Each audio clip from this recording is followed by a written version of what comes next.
Technology plays a big role in the smart city concept, but new technology alone doesn't change anything. Only when it coincides with new social practices, we create something meaningful. We create culture. And our dear friend Matthias Hawks, we spoke about him in the first meetup, he made this point clear by giving the example of television and the internet. Television definitely was a new technology, but it didn't bring about any cultural gain, because the social practice of sitting there passively and watching a visually shifting object, mankind knew since we started sitting around the fire. And from a personal point of view, that is much more inspiring than the TV program. The internet, on the contrary, induced a completely new cultural practice, because it forced the user to interact, to participate. And with the rise of social networks, the users were forced to reinvent themselves as MySpace, Facebook, Twitter, LinkedIn users, in order to be perceived by people you don't have to meet in person.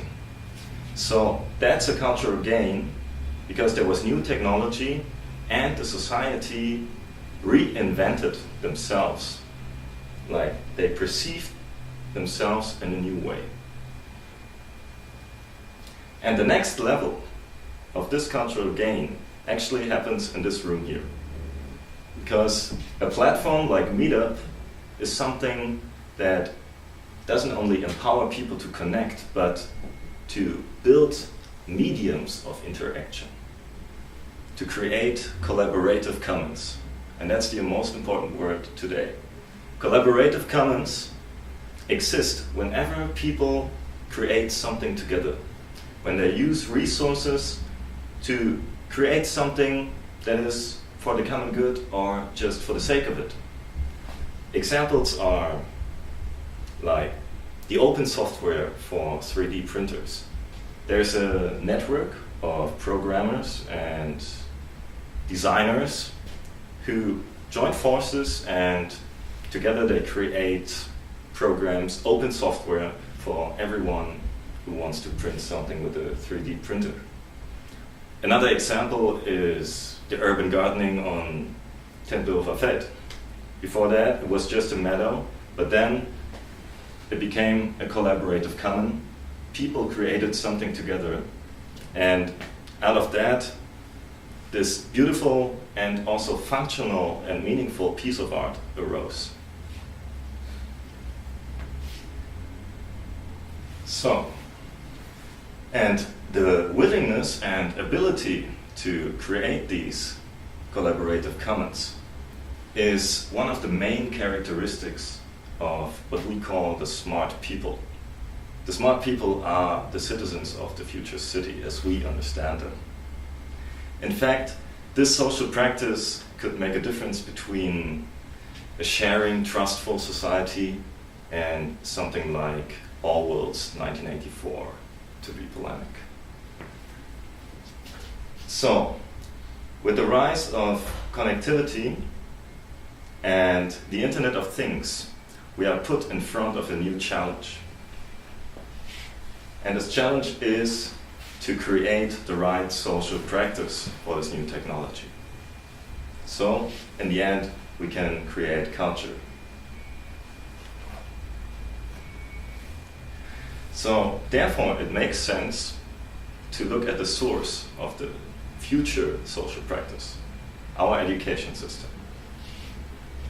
And the bad news is that in its current state, it stands pretty much against an intrinsic motivation to create collaborative commons. Because in this system, pupils are motivated to compete against each other for good grades and do whatever they can to trick the authority, the teacher. The good news is that the majority seems to be willing to change that whenever people come up with new projects.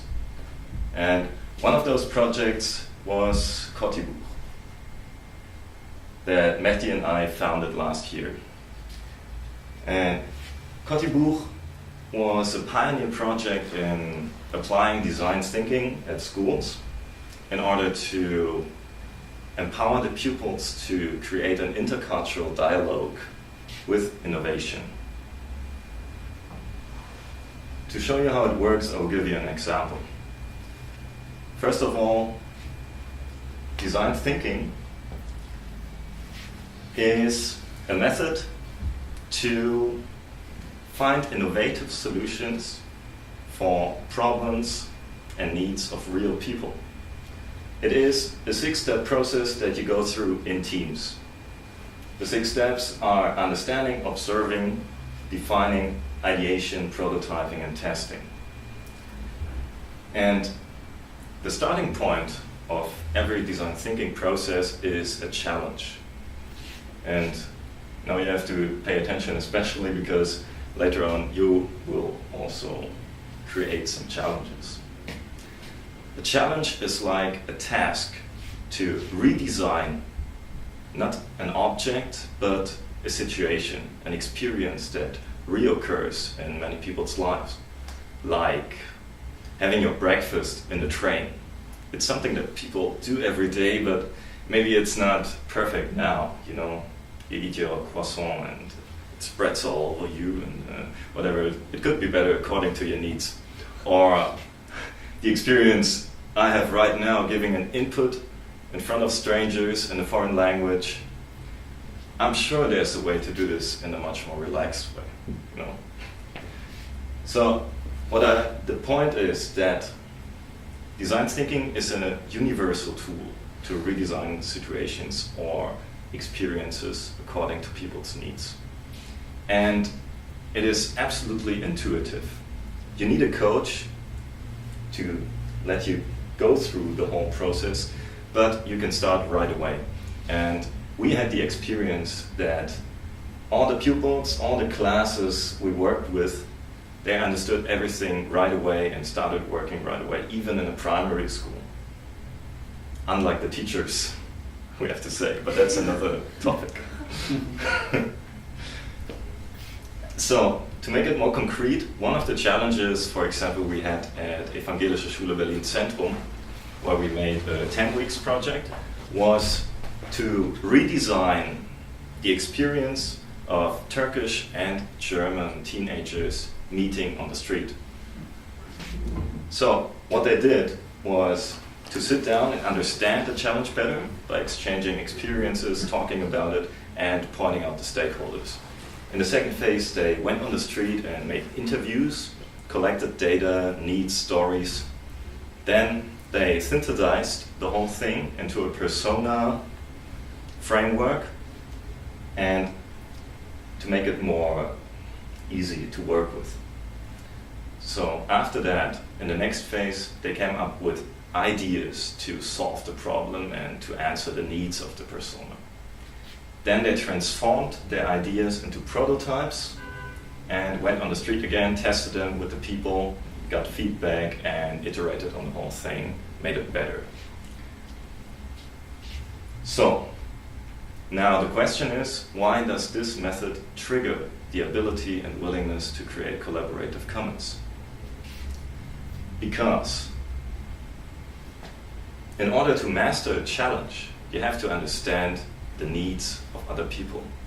In other words, you have to gain empathy. You do not only swallow and vomit knowledge like you normally do in school when you have a test in front of you and afterwards you forget everything again. But you learn how to use knowledge as a means in order to have a social impact. And the pupils do not primarily work for themselves, but they experience their own value by doing something for the common good.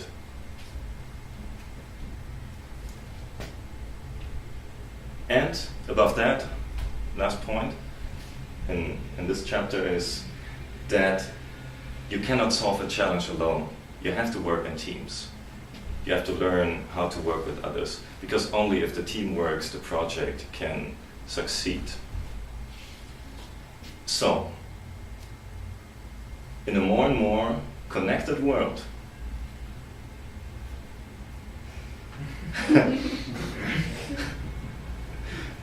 where everything, for everybody who has an internet access, and soon this will be everybody, informations, even goods and contacts are available for free.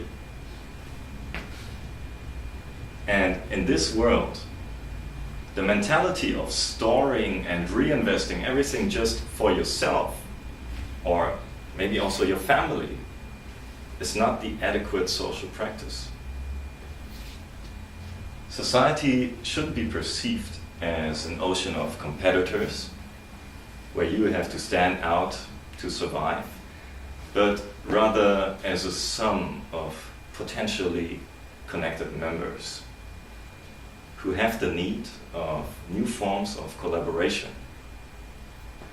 And after doing almost 30 workshops last year with many schools and having a lot of success in this regard, we speak from our experience that design thinking is actually the right method to prepare the pupils to become the actors and creators of this collaboration. Thank you.